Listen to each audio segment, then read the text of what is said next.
Welcome, dear listeners. I'm Jonathan Carlin. And I'm Benjamin Carlin. And we invite you to join us through the Griffin door, your one-way ticket to the enchanting world of Harry Potter. So grab your wands and dust off your broomsticks and join us as we unlock the riddles inside Goblet of Fire, Chapter 14, The Unforgivable Curses, live in Charlotte!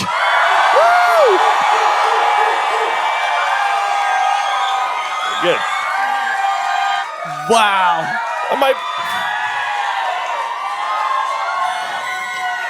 That might be the loudest cheer we've ever gotten. That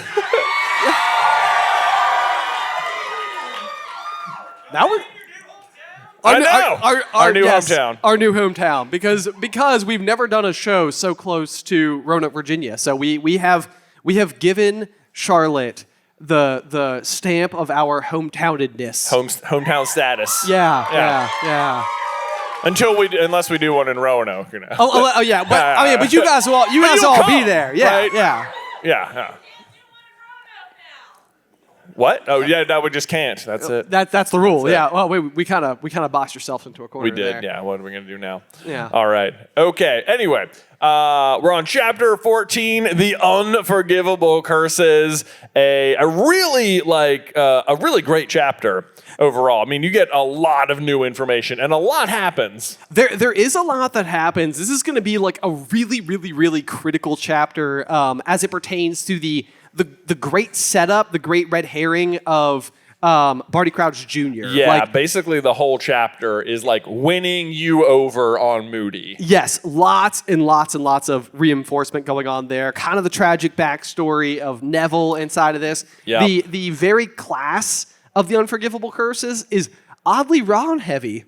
Oddly Ron heavy? Ron heavy. Yeah, he's in there a lot. It's like you'll see. Once you see it, you can't unsee it. Yeah. But as ever, before we dive in proper to the chapter, we've got to give a little bit of attention here to the chapter art, which we can show you. Yeah, we can show you because you guys are all here, right? Yeah. Hey, or maybe you just have a copy. Does anybody else have copies with them? Yeah. Woo! There you go. Yes. We'll share with your partners. That's amazing. Yeah. Look on with your neighbor. No, I think it's really, honestly, kind of hilarious as far as the chapter art is concerned because there's almost a little bit of a running gag that's going on, and it has to do with the depiction of the spider that Moody is going to be using for the class. It really does not look like a spider. It looks like a mosquito. It looks like a mosquito. I'm counting, I guess there's 8 legs, but it doesn't look like any spider I've ever seen. Which is unusual because spiders, highly depictable. Even I can draw a spider, Ben. Yes. Yeah. I know. Right. And it's not like the book says it's like some unique, different kind of spider. It just says spider. It just says spider. Yeah. Generic, run-of-the-mill, probably wolf spider.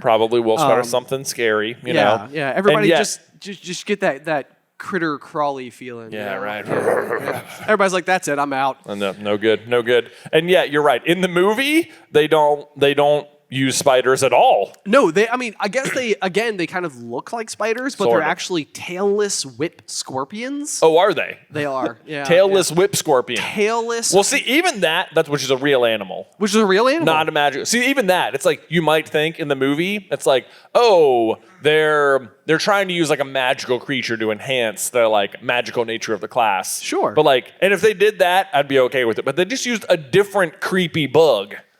You know? Yes. It says spider. It says spider. Spiders are plenty creepy looking. It's not that hard. And anyway, yeah, so we kind of have a bloated mosquito. So as we go through the chapter, be sure to keep that firmly lodged into your brain skulls. There you go.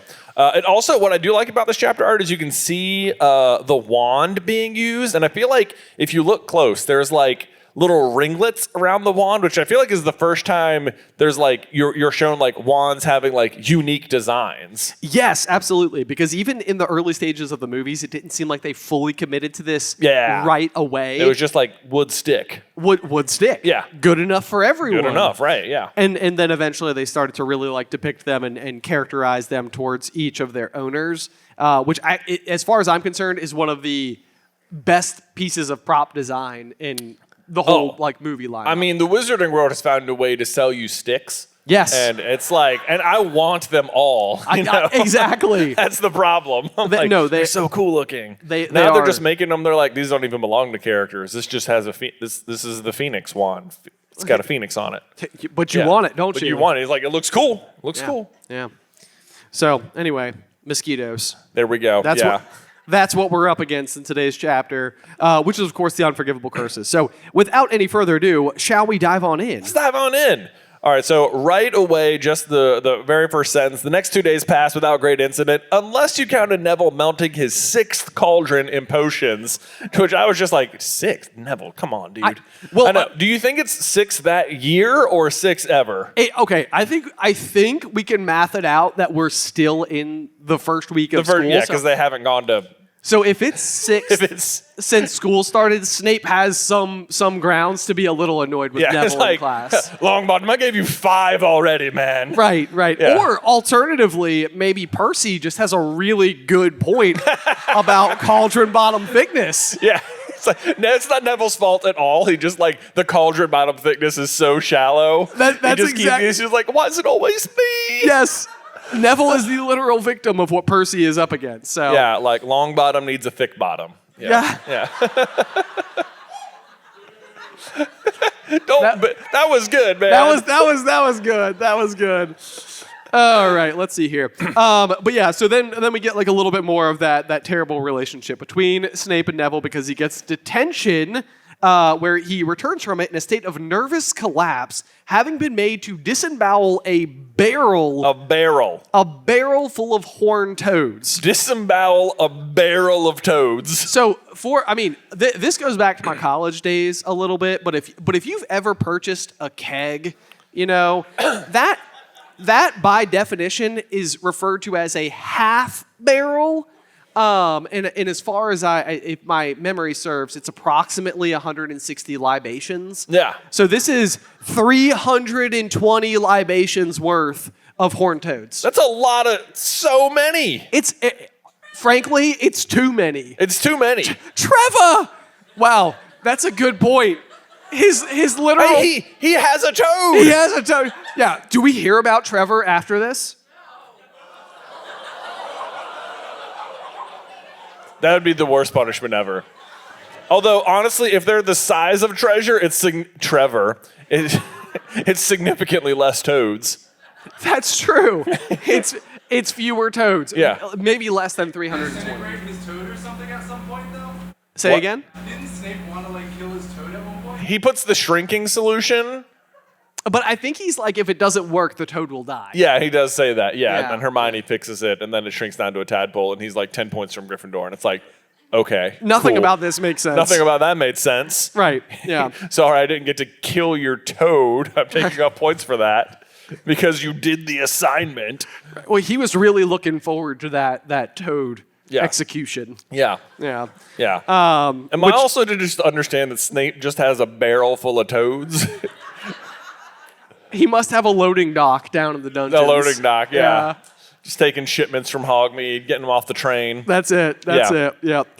Okay, so anyway, speaking of Hermione helping him out, though, she is teaching him a scouring charm to help remove toad guts from under his fingernails. Gross. Yep. Yeah. But then let me know what you think about this. It says, "You know why Snape's in such a foul mood, don't you?" said Ron to Harry. And Harry says, "Yeah, Moody." And it goes on to say oh, Snape, he doesn't like Moody because Moody knows he's a Death Eater or whatever. But which is possible that's why he's upset. But more likely, I think, is that the reason Snape's in such a foul mood is because his dark mark is starting to get darker. I agree with you. Yeah. Okay, we are going to know. And at first, I was going to make a joke about the fact that you think Moody's a person here, and not just a description of Snape's personality.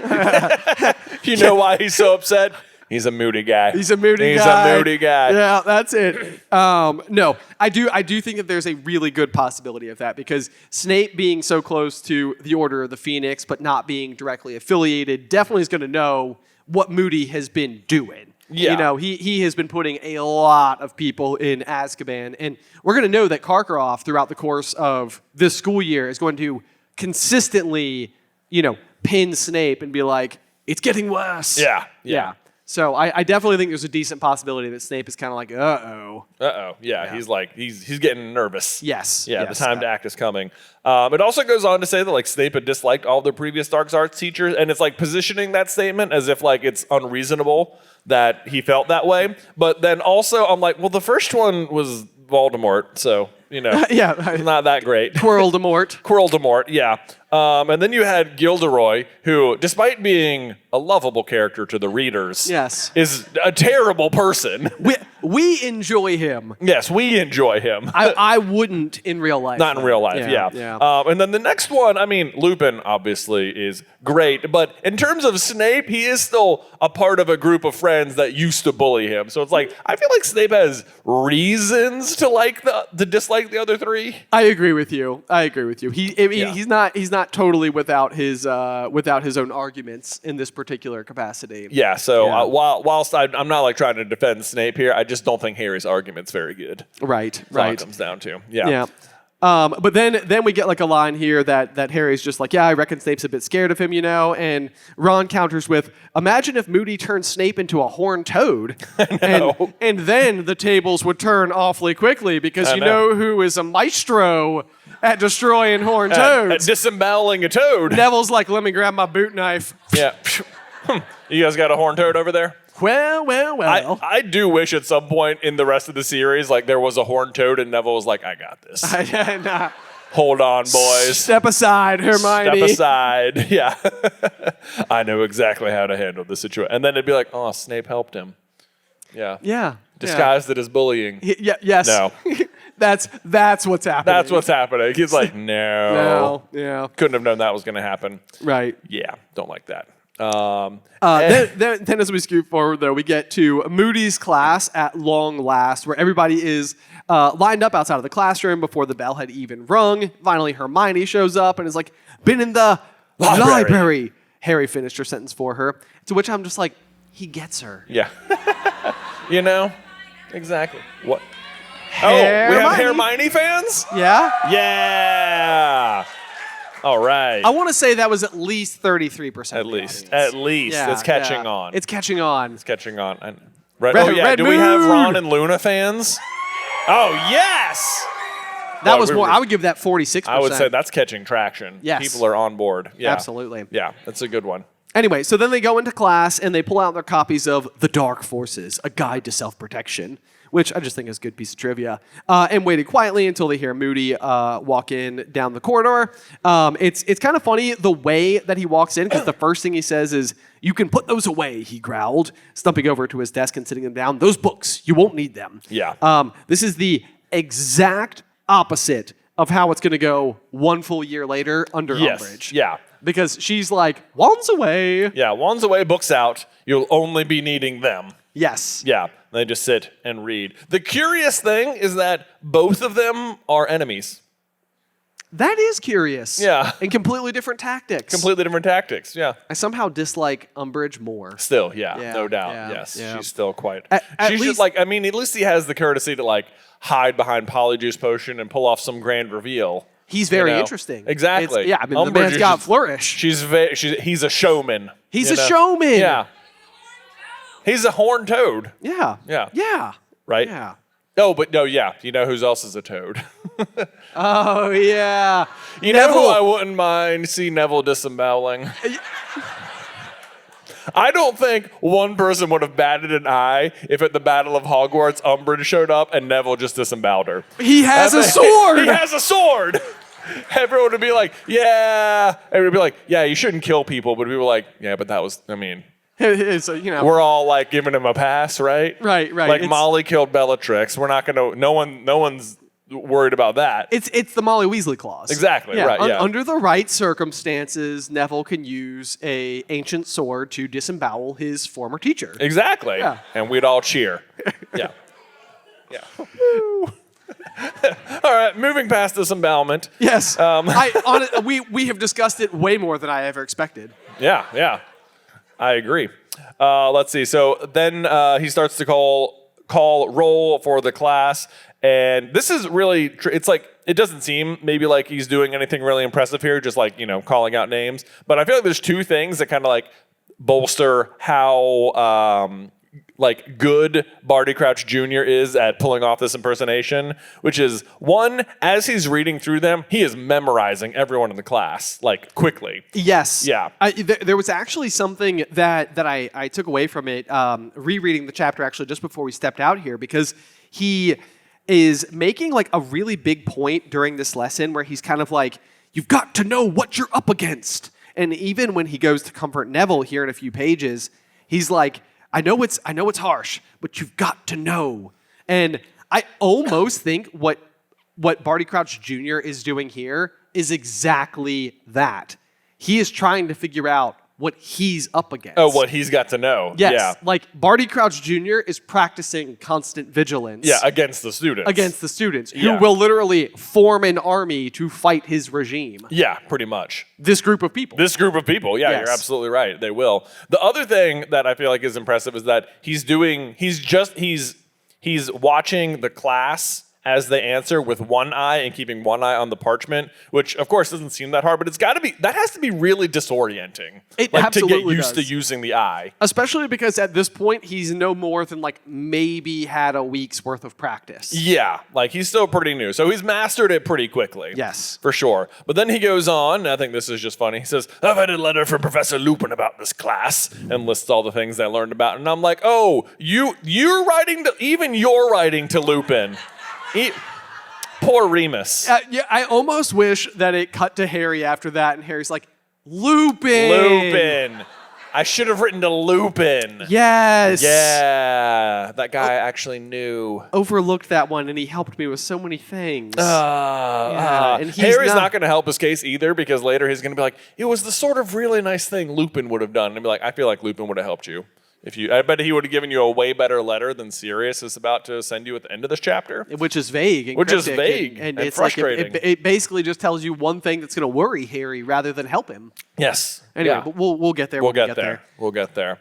Yep. So he says they're good at fighting dark creatures, but very behind on dealing with curses, and says he's got 1 year to teach them how to deal with them. To which Ron responds, and Ron has been in this, like, he's gotten to know Moody for like 1 minute now, and he's already like, what? Aren't you staying? See? So like Ron, See? yeah, Ron. He's everywhere in He's this everywhere. chapter. Ron is like, he's already been won over hard. He's like, what? He's already disappointed that he's leaving after the year. But what I think is interesting here, well, first of all, it says that he smiles at Ron after this, and it describes the smile as being more twisted and contorted than ever. And it's supposed to be like, oh yeah, Moody doesn't smile very good, but it's like, no, that's an evil smile. That's what's happening. It just looks evil because he's evil.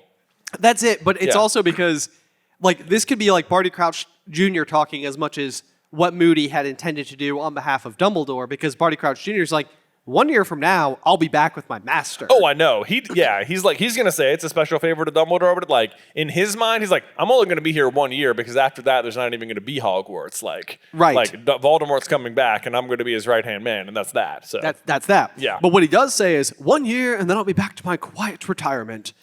And to be fair, 1 year from now is going to be a pretty quiet retirement. he has a very quiet retirement. Yeah. Too real. Ooh. Too real. Yeah. Nah, I don't think so. Yeah. He gave a harsh he's laugh. not a very nice guy. Yeah. Yeah. Let's see. He also does. Moody, like when you know it's Barty Crouch, everything he says is so well phrased because he recognizes Ron right away, probably from the red hair and the hand-me-down robes. You'll be Arthur Weasley's son, eh? Your father got me out of a very tight corner a few days ago. Yeah, I'm saying just the 1 year. The thing is, that's true. Like, Arthur did help Barty Crouch Jr. out of a corner. Yes. Which is like, they were going to otherwise just like arrest Moody, and then he would have transformed back into Barty Crouch in jail. And it would have been like, whoops, that's bad. Yes. So Yeah. Barty Crouch Jr. is like, thank goodness for your dad. I know. Seriously helped. This almost went terrible. Almost went bad. They would have Oh, well. taken my special hip flask. Yeah, exactly. So it is true, but not how the students understand it to be true. And then he goes on to explain that he's going to start showing them, like, the unforgivable curses. He doesn't call them that quite yet. But what's interesting is that he says, I'm not supposed to show you what illegal dark curses look like until you're in the 6th year, and then he says Dumbledore, thinks you're tougher than that.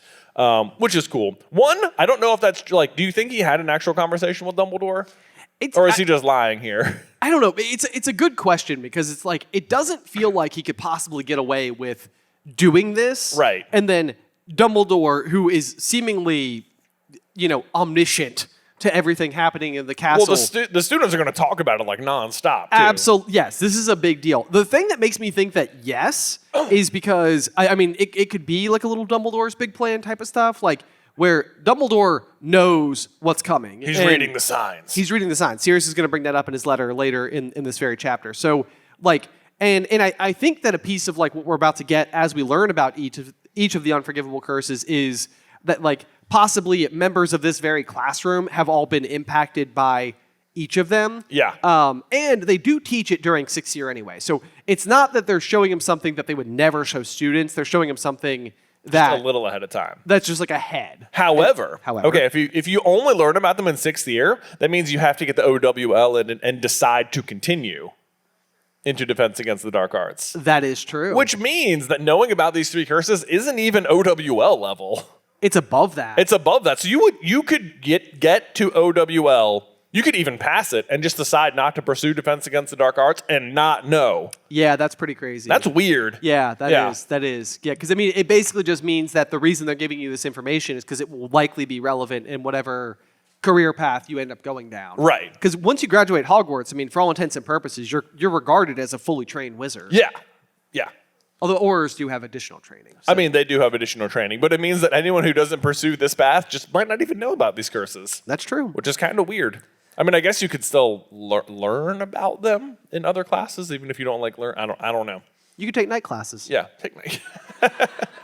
What is it? A quick spell course. A quick spell course. Yeah. Yes. Yeah, history of magic. History of magic. Oh, these spells.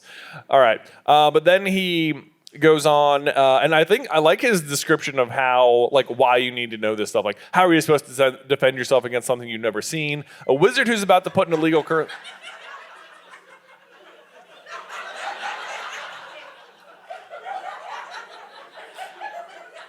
Something is the foot. Antics. Antics are happening. Well, do Anna. we have eyes on Ethan? I know. Someone's missing. He's doing something. All right. All right. Okay. I like his description. He says, a wizard who's about to put an illegal curse on you isn't going to tell you what he's about to do. He's not going to do it nice and polite to your face. Because this, what he's telling them, is basically what Harry's going to tell everyone next year at the Hog's Head. Like, when he's describing, like, fighting the dark arts. He's like, it's not, like, easy. You don't know what's going to happen. It's just you and your wits. Exactly. Yeah. Yeah. And I think that in that particular occasion, who does Hermione? Is it Snape who Hermione compares Harry to? Yes. But actually, it sounds like kind of everybody who has been up against it ends up kind of having this, like, same takeaway. Yeah. Which is really interesting. It's almost like a bizarre shared experience across 3 very different characters. You've got to know. You've got to know. Constant vigilance. Constant. Yes. Then he also interrupts Lavender, who's like checking her horoscope under the desk, and you learn that Moody's eye can see through solid wood. So now we know it can see through the back of his head and solid wood, and we'll go on to be able to see through the invisibility cloak. Which tune in next week. We have a whole video about that. Yeah. if there's anything that preoccupies us more than Moody's eye, I'm not sure. As I was going to make the thumbnail, and I was like, we've made 2 other whole videos about Moody's eye. Yes. Yeah. Did you make one of the O's in Moody's name? Oh the yeah, eye? I did that again for sure. Yeah, I mean, naturally. Yeah. Yeah. I mean, it's of course I had to. it's excellent for click-through rate. Exactly. Yeah. Yeah, People are like, yeah. hey, that's clever. Hopefully, I don't know. Maybe you don't notice that on the thumbnails. I He put puts a little lot- Easter eggs in there. He puts a lot of work into those. Yeah. Okay, let's see here. So then Moody asks the question, do any of you know which curses are most heavily punished by wizarding law? So we still haven't referred to them as the unforgivable curses yet. Several hands rose tentatively into the air, including Ron's and Hermione. Moody pointed to Ron, though his magical eye was still fixed on Lavender. Did you just Potter Puppet Pals? I did a little, yeah. Ron Weasley! Hermione. There we go. This is just the rest of the show, guys. I know. This is it. well, we'll just get the whole audience. We'll be doing the whole thing together. You know? Right. Yeah. Oh God. I found the source of the ticking.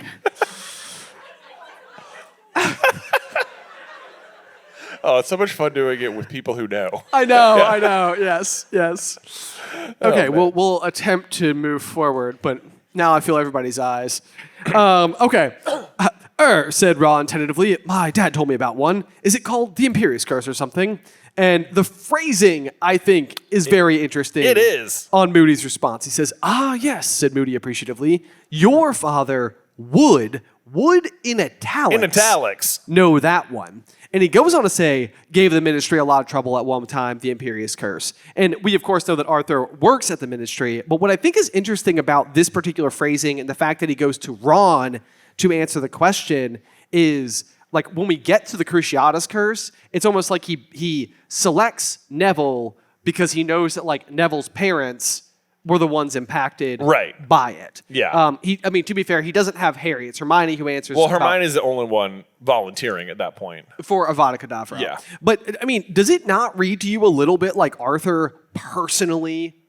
Like, either that he had it cast upon himself or, like, someone in his family had it cast. Yeah, it's what it sounds like. Like, it's hard to know if he's saying, like, your father would know about that one because he works at the ministry or because he has personal experience with it. Right. Yeah. And that's the one that he told Ron about.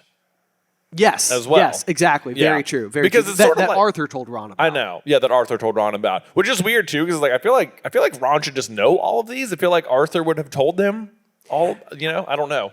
It's a small enough and interesting enough piece of like information that you're right. It does almost seem like similar to like teaching children about like, how to call emergency services in the event of Right, like yeah, it something feels like like that. the kind of thing you might just like talk to your kids about.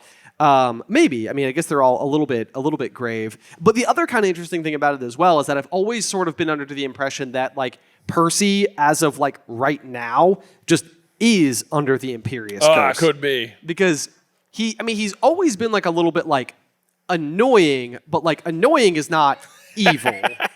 What? It sounds like you're being generous with the word annoying. Oh. Yeah, well, but like, especially by the time he arrives at the Battle of Hogwarts, it almost seems like his phrasing is like, it's been coming on for a while now. And it's almost like he's successfully overcoming the curse. Yeah, it kind of does. I know what you mean. Yeah, because he's definitely not going to be great for the next few books here. Right. In any case, also, just like, it says he gets out a jar with 3 large black spiders in it, but we're just going to keep track of the spiders, okay? Because I think it's funny. Is it more than 3? No, it's 3. It's 3. It's 3, but we're just going to keep track, okay? So there are 3 spiders, There are 3 and we're going to spiders in keep the track jar. of 3 spiders. That's right. And there are 3 of them. There are 3. That's what it says. 3 Okay. large black spiders go to the ground on the inside. Okay, boom. He pulls out one, casts Imperio, and makes it start doing stuff. Makes it do some trapeze, do some cartwheels, do some tap dancing, regular spider stuff. Yeah. And then it says, everyone was laughing except Moody. Think it's funny, do you? He growled. You'd like it? Would you if I did it to you? And what's crazy about that sentence is that this is very much Barty Crouch Jr. talking now, because he had the Imperious Curse cast on him for like 13 years. Yes. Yeah. Exactly. So for him to witness the Imperious Curse is, it's dissimilar, but like it's like the way that Neville's going to watch the Cruciatus Curse. It's Right. like he has a very negative experience, kind of as anybody would with a torturing-based curse. But Yeah. I think Moody like doesn't find this to be entertaining, even No. though obviously what he's doing with it is meant to be. Yeah, even though he's also got his dad under the Imperious Curse at the moment as well. Also true. Yep. But even the way he says it, he says, total control, said Moody quietly. Like he's like, it sounds like he's like reflecting Yes. as it's happening or something. Right. Yeah. Yes. And then Ron gave an involuntary shudder. I Ron know, is right? everywhere. Well, that's because he says he's going to throw it down one of their throats. Yeah. Yeah. I Spider. feel like Ron is being used in this chapter to help illustrate what everybody else is doing, because it really, the narrator doesn't want to focus on Harry at all. Right. So it keeps going back to Ron. Back to Ron. Because So, it wants to zero in on Harry when we get to Avada Kedavra. the right moment. Yeah, Yes. exactly. So we have that there. And then he talks about how like the ministry had a hard time sorting out who was being forced to act, who was doing stuff of their own free will. That's like a good allusion to Malfoy, who claimed he was under the Imperious curse. I literally, when I was reading that, I was like, it would have been so interesting because we know that Barty Crouch Jr. hates Death Eaters who walked free. Yeah. So when he's teaching this class to the Slytherins, I almost feel like he's like leaning on Malfoy's desk. And he's like, Yeah, he's like staring at him with both eyes. Yeah.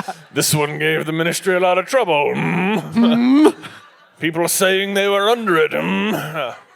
Malfoy. Yeah, they were just straight up name drop him. I bet Yes. the Slytherins hate this class. maybe, yeah. Yeah, right? You do imagine, like, we're going to find out later in the year he's putting them under the Imperious curse. That means he's doing it to the Slytherins, too. True. You know? Yeah. Yeah. I bet they don't love that. That they don't, because I bet he's meaner to them because he just hates all of their parents. Right. Yeah. Which is kind of surprising because we normally think of Slytherins as like the adversaries. But, Yeah. you know, it's like weird that he's an adversary to the adversary. Yeah. Yeah. I mean, he already cast the dark mark in the air to scare them off. He did. Yeah. Yeah. So, But so then we get an interesting line as well. It says, the Imperious Curse can be fought, and I'll be teaching you how, but it takes real strength of character. yes, that line is so interesting. Real strength of character, and not everyone's got it. Because we've already been talking, and we're going to continue talking the whole book, like how clever and crafty and powerful Barty Crouch Jr. is, but it takes him 13 years to throw off the curse. Yes. Like, it takes him a long time. It's going to take Harry James Potter 20 seconds. Like, you know what I mean? The first time it's cast on him, The first time it's cast on him. he's like, stupid thing to do, really. Yeah, stupid thing to do. And then even when Voldemort casts it on him, he's like, nah, I don't think so. I don't think so. I think this is the reason. He says it takes strength of character, not like willpower, Right. strength of character. And Percy. Yes. No. There it is.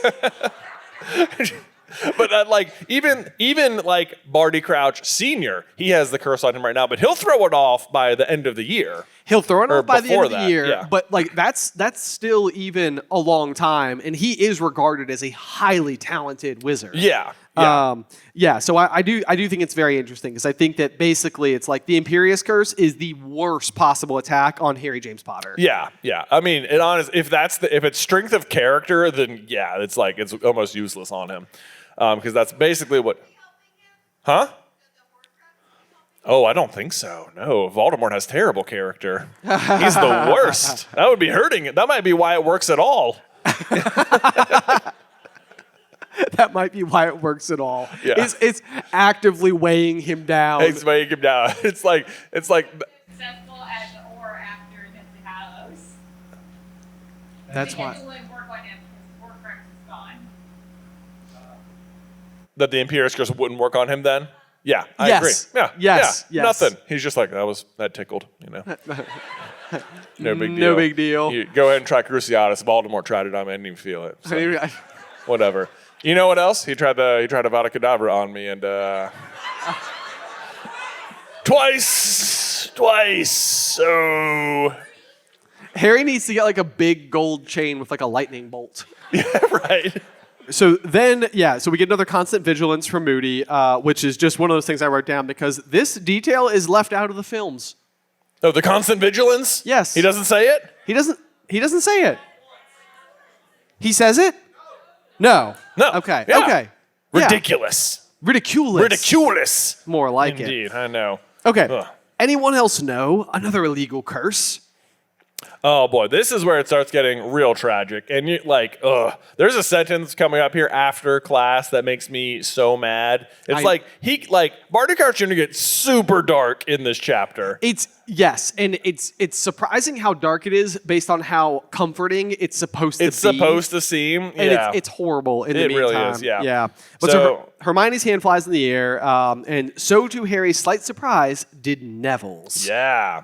Because the only class that Neville usually volunteered secret information was herbology. Yep, I'm going to need to know that. And he knows about the Cruciatus curse. And Moody notices that it is Neville who answered. He's like, I feel like what he's doing is remembering the roll call, and he's like, oh yeah. But it says, Moody was looking very intently at Neville, this time with both eyes. And it's like, he's staring at him because he's the one who did it to his parents. Yeah. Like, it's like him and Bellatrix and Rodolphus and Rabastin are the four who tortured the Longbottom's parents. So he's staring at him, and he's like, oh, it's you. Yeah. Got to know what you're up against. I got to know what you're up against. Yeah. And you know what? They're no match for Neville. They're no match for. I mean, truly, they're not. Yeah. But you're right. He takes his own advice. He knows what he's up against because he knows exactly what Neville's like weak spot is. Yes. Yeah. Yep. Exactly. Let's see here. So, your name's Longbottom, he said, magical eye swooping down the check to register again. Neville nodded nervously, but Moody made no further inquiries. Oh, wait, hold on before we go on. We'll just keep track of the spider. Moody picked up the somersaulting spider and threw it back into the jar. Cool. There we go. Okay. So now there's how many in the jar again? We have 3 in the jar. 3 in the jar again, Okay. yeah. Turning back to the class at large, he reached into the jar for the next spider. Or the same one. Or the same one. Spider's having a rough day. That's what I'm saying. Although remember, we're picturing it as a very large mosquito. Very large. Yes, absolutely. Very large mosquito. He throws one in, same jar, pulls back out. Right. I mean, this might be the same spider. Yes. Okay. Placed it on the desktop where it remained motionless, apparently too scared to move. The Cruciatus curse, said Moody, needs to be a bit bigger. Engorgio!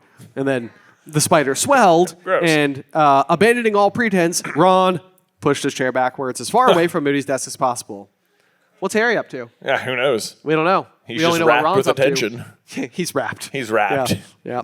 He's like, get a grip, dude. Come on, Ron. We've You're seen way bigger spiders than that. supposed to be my best friend. Yeah. You're the chosen second. Oh, man.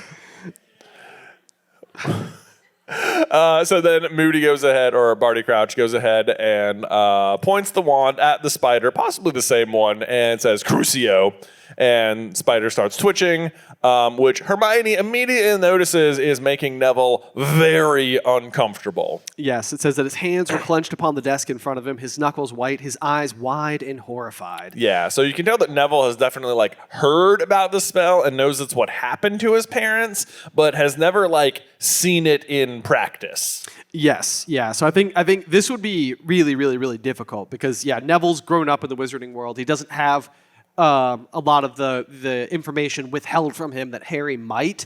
But now he's witnessing what happened to his parents firsthand, and obviously he's gone and visited them at St. Mungo's a bunch of times. He knows just how bad the outcome is as well.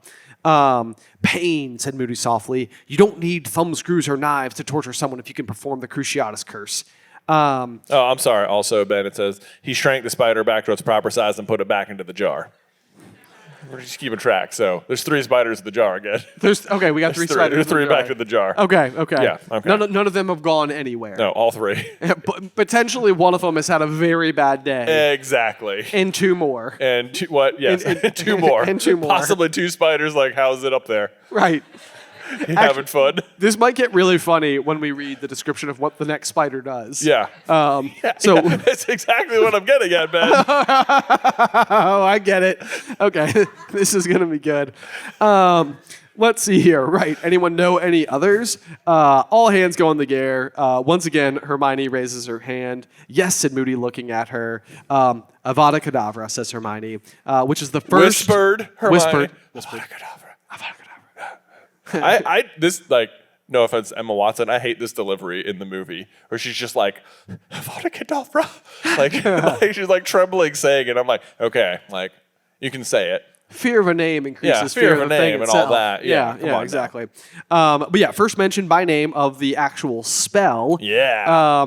Moody says, yes, the last and the worst. Avada Kedavra, the killing curse. Yeah. And I'll let you do it. It's your bit. Yeah. He put his head into the jar, and almost as though it knew what was coming, the 3rd spider scuttled frantically around the bottom of the jar, trying to evade Moody's fingers, but he trapped it, placed it on the desk. It started to scuttle frantically across the wooden surface. Almost it's not again. No! I think you got the same spider all 3 times. I think I got the same spider. That spider's get me out of here. What? I mean, it feels like you should just get rid of them one after the other, but he keeps putting it back in there, which means the lottery reopens. Yes. Yeah. Yes. As far as I'm concerned, same spider. And the last time the spider didn't really move all that much. Yeah, but last time he was like, okay, you know what? That felt kind of good, the Imperious Curse. Right. Go ahead. That one wasn't so bad. I That didn't one have wasn't to have so bad. any worries. And the Crucio, then it was like, okay, I don't He's want like, any more of this. Nope. I'm Yeah. out. Speaking, though, somebody did mention the piece of Voldemort's soul inside of Harry. I do think that there's a chance that it is almost stirring during this particular scene because it says that Moody raised his wand and Harry felt a sudden thrill of foreboding. Yeah. This is like eerily similar to the like Voldemort's perspective narrative that we get of him going into Godric's Hollow. Yeah. Like when I think it's in the chapter where they go back to Godric's Hollow. Yes. Yeah. And Voldemort like relives it from his point of view when he like attacks the Potters, and there is like he mentions like that like exciting thrill before murder or whatever. Right. And it's like I feel like that's sort of what it says. Harry felt a sudden thrill of foreboding. Like it feels like the Voldemort bit of soul inside of him is maybe reacting like it knows what's about to happen. Yes. And it's feeling the thrill. It is. Yes. Yeah. So then we get Avada You think that's how we said it? What's yeah. Yeah. We use that clip a lot. We do. Yeah, that one. in our videos. Yeah. Right? Because We use that one a lot. it's hilarious. Because it's amazing. It always works. Or Harry dribbling. There's a flash of blinding green light, which, if you're keeping track of, that's how it's always described in Harry's memories. Like, you've been told about the blinding green light for several books now, and now at long last you're getting the answer. But what's even more interesting is the description of what happens next. And it says, and a rushing sound as though a vast, invisible something was soaring through the air. And then it kills the spider. Yes. But so it's like, what is the vast, invisible something? Oh, you guys all sang Thestral. We wrote that down too. It was a little bit of a setup, but you guys walked right into our trap. Mm-hmm. Thestral does feel like a very, very good explanation. I mean, it's an invisible something. Are you guys suggesting that when you cast Avada Kedavra, it like shoots a horse at them? Just like a really big horse. like a really big horse? Yeah. Yeah. It does seem a little terrifying, although it also vaguely reminds me of in Despicable Me, all of the various creations like Piranha Gun. Yeah. Oh, yeah. Not that we're talking about Despicable Me tonight, but you know. He just shoots a horse at him. Ever seen a horse cannon?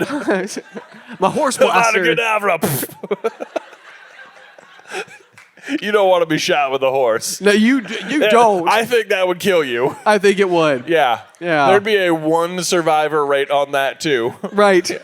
It's like they're describing the riddles, and they're like, it was the strangest thing. It seemed like nothing was wrong with him other than possibly being blasted by a horse. It's weird to say, so we're not going to say it. Yeah. Yeah. This is canon now. Avada Kedavra shoots horses. I like this.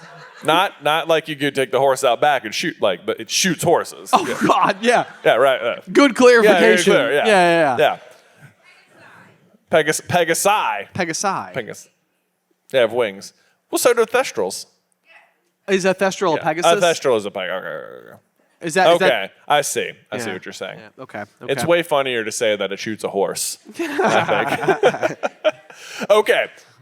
As much as I am super enjoying this particular line of reasoning, and I am definitely becoming headcanon for me, I also feel like the other possibility, besides it being a Thestral, is like, could it just be like Death himself you're shooting at the other person? It's. I think there's a lot to that. Right? Yes, because and I can't believe I've never really picked up on this phrasing so much, but the invisible something is really strange phrasing. It is. Especially because otherwise it just always seems like so much nothing. Like it's green light, it's unblemished death. Right. Like there's nothing associated. But this idea that like something, what, say again? Electricity. Electricity. I know. Yeah. We That- made. Yeah. Yes, yeah. And the electricity would also sort of be very interesting because of Harry's lightning bolt Right, scar, like that's why which it's would be the- kind of like, or the incantation Yeah. movement. And it's Yeah. called the lightning struck tower, which is like where Dumbledore is killed. Right.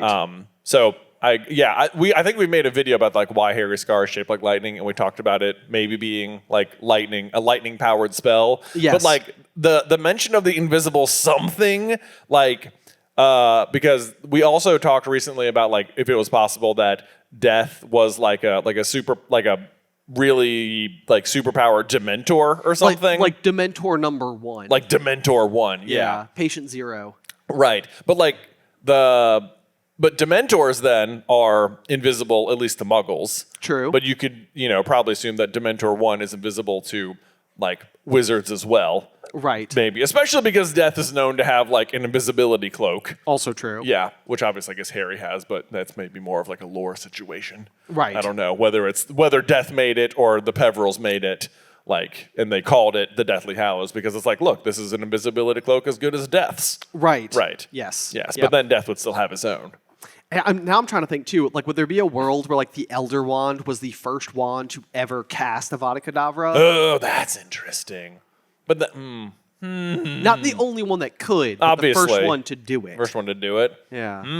That's an interesting thought. Yeah. I don't know. So that might be a video coming to a That could YouTube be. channel. It goes near down you. at another part of the page. It says, had they been on Bloodish Mark II, had they simply seen the flash of green light, heard the rush of speeding death. I mean, it's not capital D death, but like there it is again. The rush of speed, like death himself. He's just like, woof.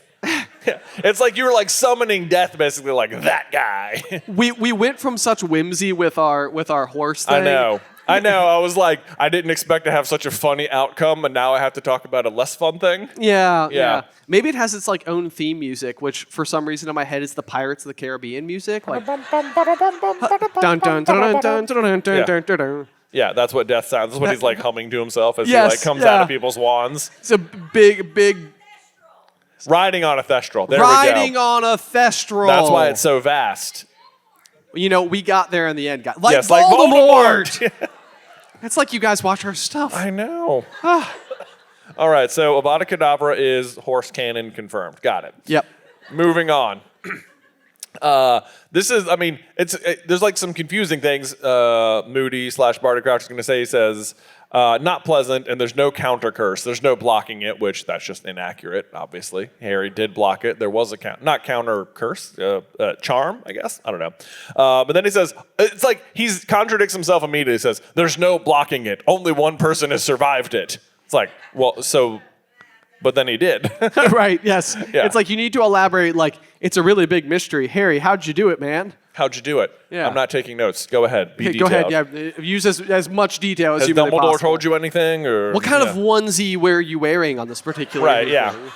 Fancy onesie, magically enhanced, you don't know? Okay. Right, yes.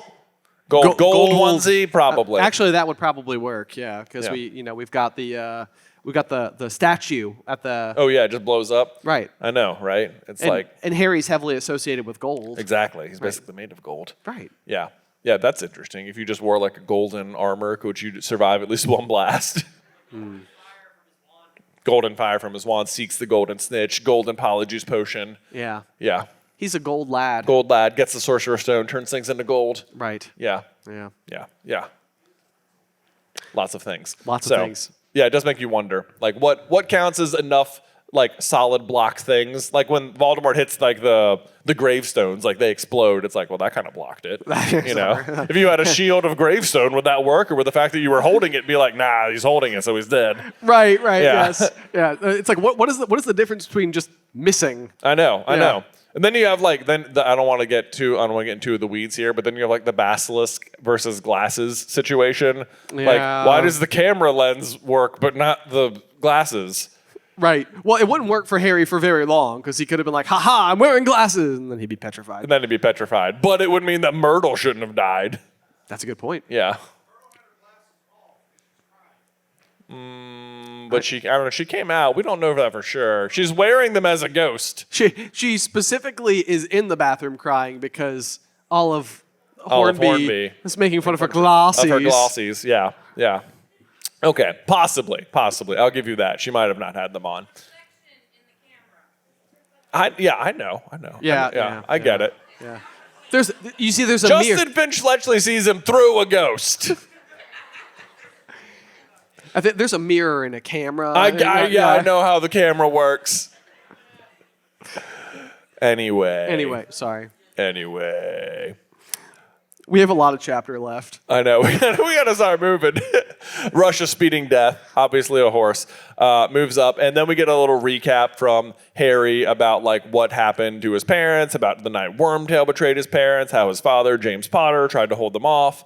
And then you get a really big moment because it's like, or a good reminder anyway, or I don't even know. It says, Voldemort had advanced on Lily Potter, told her to move aside so that he could kill Harry, and how she had begged him to kill her instead, refusing to stop shielding her son, and so Voldemort had murdered her too. But right there, and told her to move aside, that sentence, that's the whole thing. That's the whole mystery. Yep. That offering is the difference of it all. It is. I literally highlighted it. It was like the whole plot in one sentence. Yeah, there it is. Yeah. Asked her to move aside, chose to die. Which honestly, it feels like it should stand out. I guess it says that like James Potter had tried to hold him off. Right. Which maybe is like the reason that like he would have like attacked James, and maybe the idea here is that like Lily's more protecting rather than like fighting back. Right.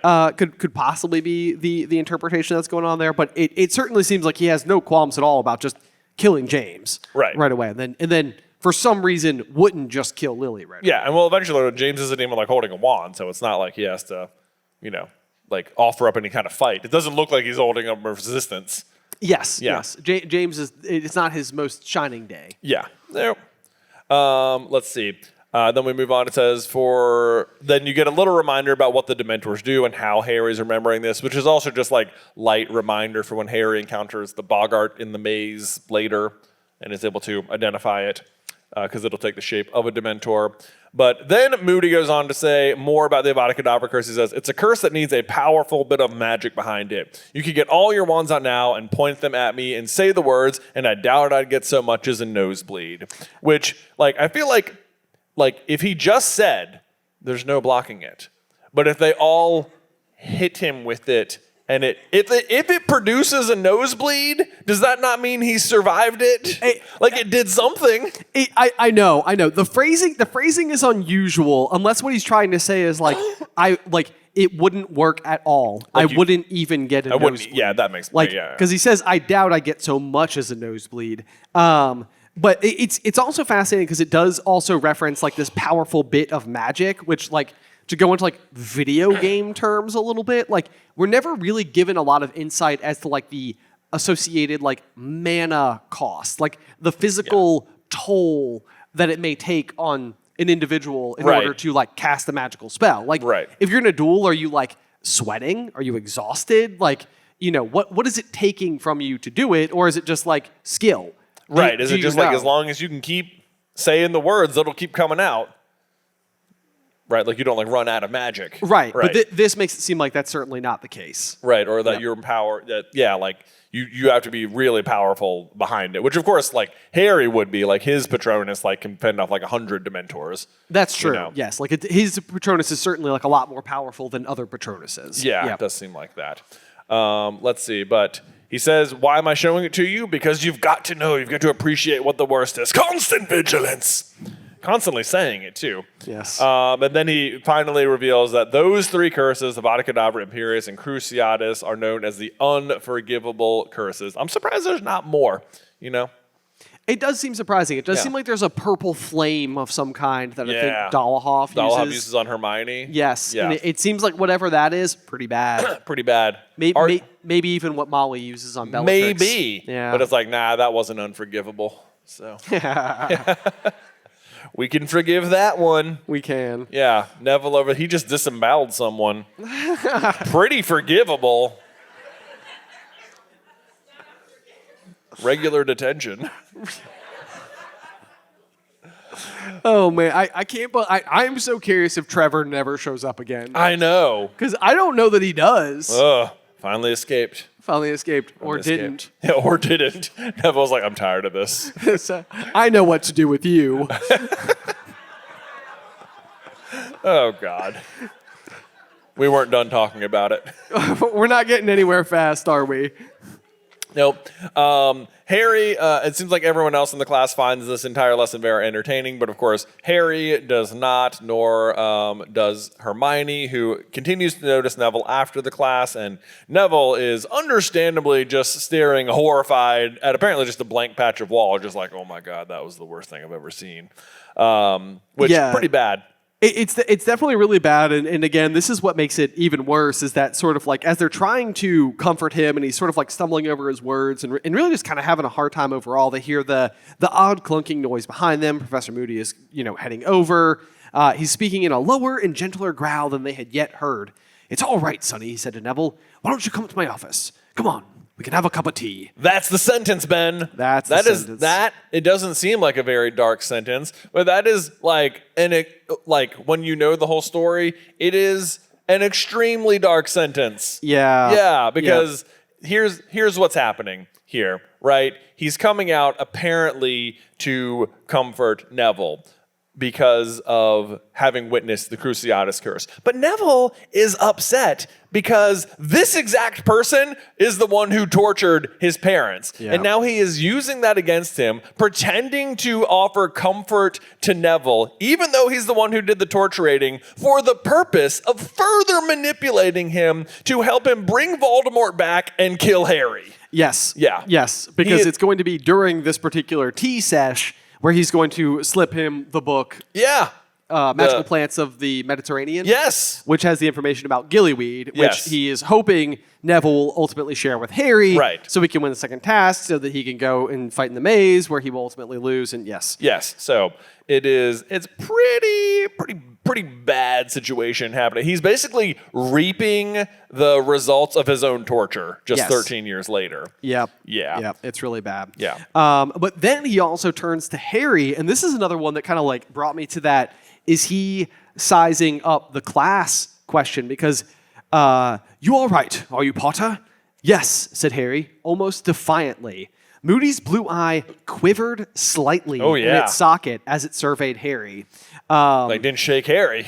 Yes, yeah. Yeah. And I mean, can you imagine, he's stepping in there. He's basically just had the Imperius Curse taken off him. He's catching up on a lot of information very quickly. He would have known that Harry was the one who led to the downfall of Voldemort once upon a time. He would have known that before he had the Imperius Curse put on him. Probably believes it to be some kind of fluke. But here is the boy who lived, staring defiantly at a pretty terrifying person when his own classmate is horrified. Right. And so Yeah. it's like, that's Harry being like, yeah, I'm good. Yeah. And if you're Moody, it's like, oh, geez. Oh, yeah. There might be more to this one than we thought. Thought it would be more like this guy. Yeah. I have a book now that I'm not going to be able to give anyway, you. Longbottom, come on, I got to give you a book to help Harry cheat in the second task. So he's already cheating in the Triwizard Tournament. That's interesting too, because at this point, the Goblet of Fire hasn't happened. That's so, true. He's already yeah, I got plans. I know what's going to be going on here. Yes. I'm planting stuff now, assuming Harry's going to make it there. Right. Yeah. Yes, planting. Ha! Ha No pun intended. Plant humor. I know. Whew. It never gets old. Let's see. So Ron says, what was that about? Watching Neville and Moody turn the corner. What it's about is cheating, like we just said. But then I guess they're maybe also asking, why was Neville so freaked out? And Hermione's like, I don't know. And I feel like, it feels like you could guess. Yes. Yes. Yeah. Why do you think? Why would he be so bothered by it? I don't know. Let's use any information we know about Neville at all. Yeah. And work backwards. Right. What can't it be? It can't be Florian Fortescue. Neville's like, did he try to give you ice cream too? Did he? Because that guy, he's a little too pushy Was with he the ice talking cream. about Goblin Rebellions? We're not that interested, Florian. I don't know how this one total off-page character has became such a joke. Such a good one. Yeah. A good one. Oh, Florian. Anyway. Let's see. Then Ron starts talking about Avada Kedavra, but realizes he's putting his foot straight in his mouth and stops talking about it. Harry surfaces it again, though, and says, wouldn't Moody and Dumbledore be in trouble with the Ministry if they knew we'd seen the curses? Which I think, pretty interesting question. And I almost can't believe Fudge doesn't, eventually throw that in his face. like next year. Yes, you're exactly right. Like, because I do think Dumbledore knows that Moody is teaching him this stuff. I do think it's probably a little bit part of like Dumbledore's big plan, that type of situation. But I don't know. Yeah, it's like, and Ron even responds, but Dumbledore's always done things his own way, hasn't he? And Moody's been getting in trouble for years, I reckon. Attacks first and asks questions later. Look at his dustbins. Balderdash. And the password. The balderdash is the password, but I do think it's cleverly written to almost like sound, because balderdash just means like nonsense, and it kind of just sounds like the end. It sounds like like Dumbledore. Who knows what he's doing? Nonsense. Total balderdash, that guy. Total balderdash. Yeah. They find Neville back in the room. He says his eyes were rather red. I guess maybe he was crying. And he says, I'm fine just reading this book Professor Moody gave me. And this is, of course, where we learned it was magical water plants in the Mediterranean. And this ends up sort of, it's like, it ultimately is a clue, but it is a really difficult dot to connect if you're the reader, because Harry doesn't end up using this. Yes. Right. Right. Like it's almost like we went through the trouble to like include a like a hint that doesn't pan out. Right. Like, because if Harry did end up learning about gillyweed from Neville, because in the books obviously it's actually from Dobby, from a different piece of meddling with Moody that we don't see because it's completely off page. But if it was the case, you might be able to start to be like, right. It was in the book that Moody gave you. Right, yeah, like, oh, Neville gave it to Harry, Moody gave Neville the book. Okay, yeah, like, you could connect the dots pretty quickly, but because it doesn't pan out, right, then it's like, it's there to see, but it's a really hard dot to connect. So that's like, you know. In the movies. Oh, in the movies, Neville just does it. And yes. Yeah. I killed Harry Potter. But it's also super obvious in the movies because he keeps doing, like, the tongue thing. Yeah. It's a weird choice. Yeah. It was weird. Yeah. But you see, that sounded like a clown car. Did anybody else hear it? Everybody hear that? Like a small clown car beep. Gonna be like 12 clowns running around here? That would be surprising. Yeah, right? Oh, man, let's see. And then Harry, this is interesting. He says, telling Neville that what Professor Sprout had said, Harry thought had been a very tactile way of cheering Neville up. He also kind of like treats Voldemort that way when he's getting the information out of Slughorn. He was like, it was very well done. Yeah, you're right. Yeah, like Harry like is constantly in a like trying to needle information or like deal with like tactful situations, and he's really good at recognizing when other people do it well. Yes, Yeah. yes. Game respects game. Game respects game, but in this case, it's Voldemort and Barty Crouch Jr. Yeah. So maybe Barty Crouch Jr. does have a slippery tongue, so to speak, and that's where you get the weird little tongue flicks from. Yeah. I'm trying. It's such a dead giveaway. It really is. Yeah. It really is. Okay, anyway. But yeah, the comparison of Moody to Lupin, it was the sort of thing that Professor Lupin would have done. That really is, like, you just kind of like, he's a good guy. Yeah. Lupin's like the best guy. Yeah, like Harry is like letting, like, Lupin's vouching for Moody vicariously through Harry, kind of. Yeah. Yes. And then you're just sort of like, well, if Lupin said it, he must be a great guy. Yes. Yeah. Yes. Yeah, But that's we exactly can what's trust him. Even the fact that Moody knows that, like, he has the information about Neville that Professor Sprout told him that Neville's good at it. It's like, even that is like, he's digging for information on Harry's classmates. True. Right? Like yeah. why would he have just had a random conversation with Professor Sprout about Neville Longbottom? That's a good point, because he even has to like double down. He's like, your name's Longbottom then. And it's Yeah. like, you know exactly who he is. Oh, you know exactly who he is. Yeah. Absolutely. What a jerk. Yeah. Anyway, so now we're doing divination homework, which is a nice change of pace as far as I'm concerned. Yeah. Because it's one of these classic things where, like, just like how Trelawney is always right, it's going to be very interesting how, when doing divination homework, even though they quote, I think it's time to go back to the old divination standby. What? Make it up? Yeah, said Ron. Everything they come up with is Pretty much happens. Yeah. The next paragraph, it feels like they're just doing homework, but they basically foreshadow the whole book. They do, yes. Yeah. So they're coming up with really bad things that could potentially happen. So Harry jumps in. He's like, okay, on Monday, I'll be in danger of burns. Yeah. And Ron sort of chimes in. He's like, yeah, you will. We're seeing the Scroots again on Monday. Yeah. But the Burns is obviously a reference to the dragons. Yeah, the first task. And then it says, on Tuesday, lose a treasured possession, says Harry, which is a very obvious nod to the second task of Ron being his treasured possession that he loses in the lake. Yep. And then we move on, and it says, next, why don't you get stabbed in the back by someone you thought was a friend? And this could be like either way. You could think that maybe this is like Ron sort of turning on Harry for a little while during this year. I think it's Moody. I think it's Moody. Yeah, because I feel like, especially with the hindsight lens that we have for this chapter, that's what this chapter is That's what all this about. chapter is about. Yeah, I think it's about Moody too. You think he's good. And then let's see, it says, and then on Wednesday I'll come off worse in a fight, which again you could say maybe that's like Cedric dying, like Cedric comes off worse in that fight. Not much of a fight really. Yeah. In the end. I don't know, too soon? Too soon. Yeah. Okay, it's not about Cedric. It's about Voldemort coming back. I was thinking Harry comes off worse in the fight too. Haha. Yeah, because Voldemort returns. Yes. Yes, so there you go. All their predictions are just like things that will sort of come to happen in the rest of the book.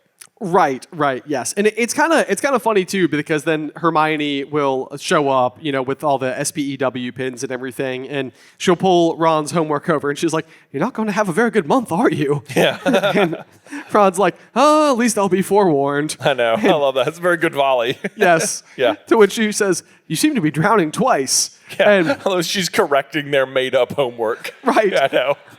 but also that could just be a reference to Ron and Hermione. Oh, yeah. It's being definitely under just the more lake. foreshadowing that Yes. it's, oh, you're drowning twice. It's because 2 of you will be in the lake. Right. Yes. Really, all 3 of you. Really but- all 3 of you, but 2 of you will be like hostages. Right. Yeah. So there we go. And then just the clunkiest segue, maybe in the whole series, comes up here. It says, don't you think it's a bit obvious you've made these up? And Ron says, how dare you? We've been working like house elves here. Which Hermione's like, funny you should say that. You have set me up nicely You for have my set next me- segment. Wow, Ron. Thank you. Guess what I've been doing in the library for the first week of school? SPEW. Spew. I assume, it's like, I don't know how much research she's really been doing so much as just making these badges. And a 50 of them. 50, Yeah. which I also think is interesting because I'm pretty sure it's Draco who goes on to make like the Cedric Diggory, the true Hogwarts champion pins or badges rather. Yeah. And I'm like, Draco is just always copying Hermione's tricks. That Hermione Granger. I hope some of you got that one. Yeah. Yeah, right. But yeah, because this is exactly what is going to happen with the coins that Draco is using in year 6. He's like, I borrowed it from the Order of the Dumbledore's army. Yeah. And it's just like, and he's borrowing the badges. He's like, she's got a good idea. She's got a good idea. Yeah, need to pick that one up. Yeah. On the other hand, Hermione seems like woefully unaware that she spelled SPEW Yes. with her name, which is just like, you're so smart most of the time. But this is a terrible name. Yeah, it really is, yes. And Ron's like, you think we want to be walking around wearing badges that say SPEW? And it's just like, SPEW. It's not like, hard, Ron. It's like, it's not hard, Hermione. You know, like, you must see it. No, I know. This is very much. It's like that old adage about like knowledge is knowing tomato is a fruit and wisdom is not putting tomatoes in a fruit salad. Yes. Like she's put some tomatoes in the fruit salad here. Yes. I think you know. You have done a good job developing a worthy cause. Yes. The name kind of stinks. Names, SPEW. Of course, she says this is actually the improved name because it was going to be the Stop the Outrageous Abuse of Our Fellow Magical Creatures and campaign for the change of their legal status, which, based on the capitalized letters, would spell out Soaphamactals. Nice. That's 3 C's in a row. I heard it with a Yeah, right there. If somebody had asked that question for trivia tonight, I would have rioted. Yeah. No doubt. Instead, that's just their manifesto. Yes, indeed, because it wouldn't fit. Yeah, and then Hermione has like big Slytherin energy about what their goals are for this so far one-person organization, saying first one is Our goals are to secure house elves fair wages and working conditions. Our long-term aims include changing the law about non-wand use and trying to get an elf into the Department for the Regulation of Control of Magical Creatures, probably sitting next to Amos Diggory. Yes. Yeah. Yes. Yeah. Which is, I mean, we saw how Amos Yeah. already treated Winky earlier. And also, I mean, and not to belittle house elves in any way, shape, or form, but like goblins seem like they have really worked hard for like their position in society, and they also haven't quite reached this milestone. Like wand yet. status. Like wand Yeah. status, yeah. So I think that she's definitely shooting for the moon. She is shooting for the moon. Yeah. Yeah. Yeah. So good for her. Definitely. I feel like she's kind of like putting maybe a lot on them in like 15 seconds. Yeah. And he's yeah. like, hey guys, nice homework you've got here. You're doing it wrong. You're drowning twice. Also, we're going to change some laws Yes. in the government. The three of us. Ready? You know how we're 14. You know how we're 14, right? It's about time we've About done time. something. Yeah. Yes. Fun little fun fact is just basically that Ron is treasurer and Harry is secretary. Yeah, so you might want to write down everything I'm saying. I'm just like, I love how proud of herself she is, though.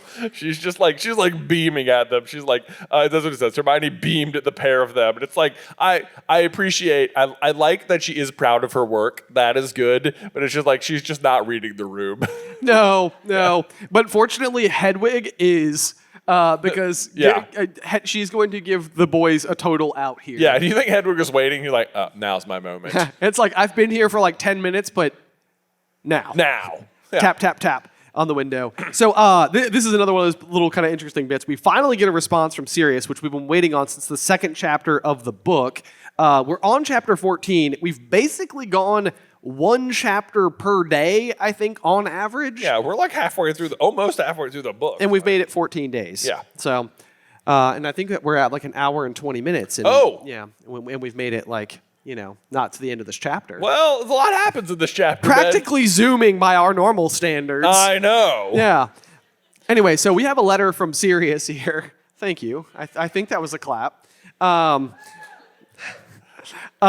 from Sirius. What does it say? Hermione asked breathlessly. The letter was very short and looked as though it had been scrawled in a great hurry. Harry read it aloud. Harry, I'm flying north immediately. And that's going to make him so upset. Yeah. Yeah. He's going to get really stuck. He's going to on get that. stuck on that. Sirius not great at communication here. Yeah, should have Yeah. buried that one a little later on. Right. He says, if it hurts again, go straight to Dumbledore, of course in reference to the scar. They're saying he's got Mad Eye out of retirement, which means he's reading the signs, even if no one else is. Yeah. I'll be in touch soon.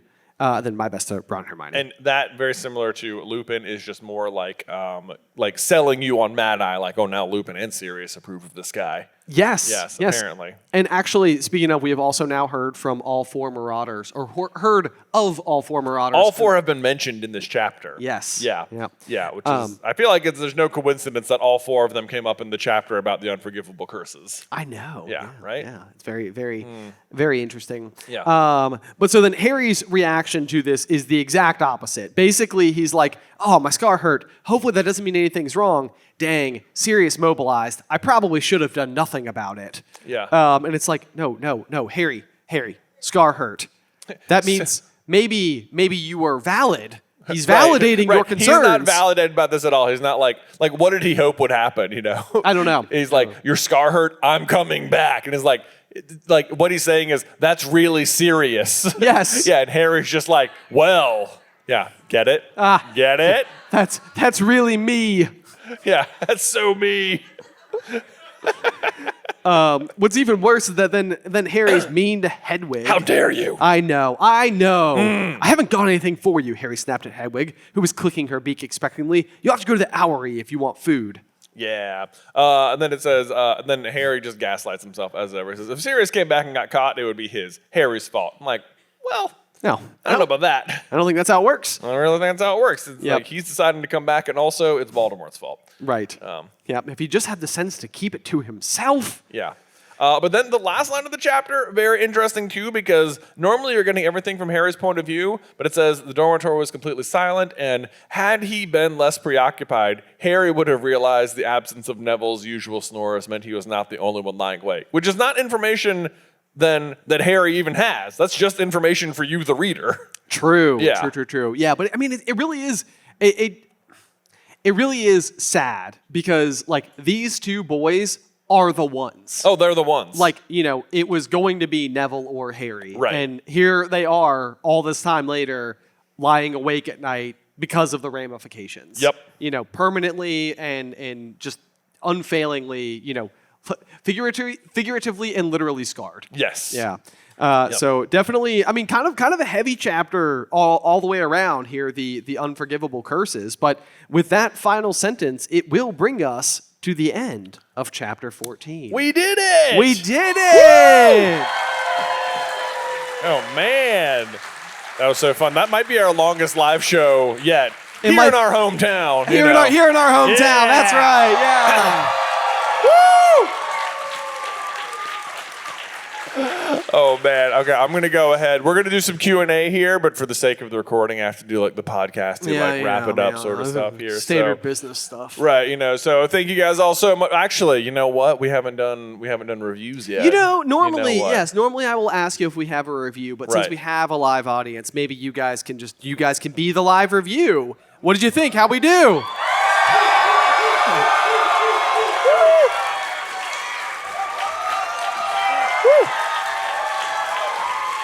As they do good. There's people on the top. Oh my gosh. Oh man. Well, thank you guys so much for joining us for this chapter. Make sure you tune in next week for chapter 15, Beauxbaton and Durmstrang here on Through the Griffin Door. Boom. Today's episode was edited by Ethan Edghill. Vaishon Brandon does our art. Catherine Stein is our production manager, and the show is hosted by me and Jonathan Carlin.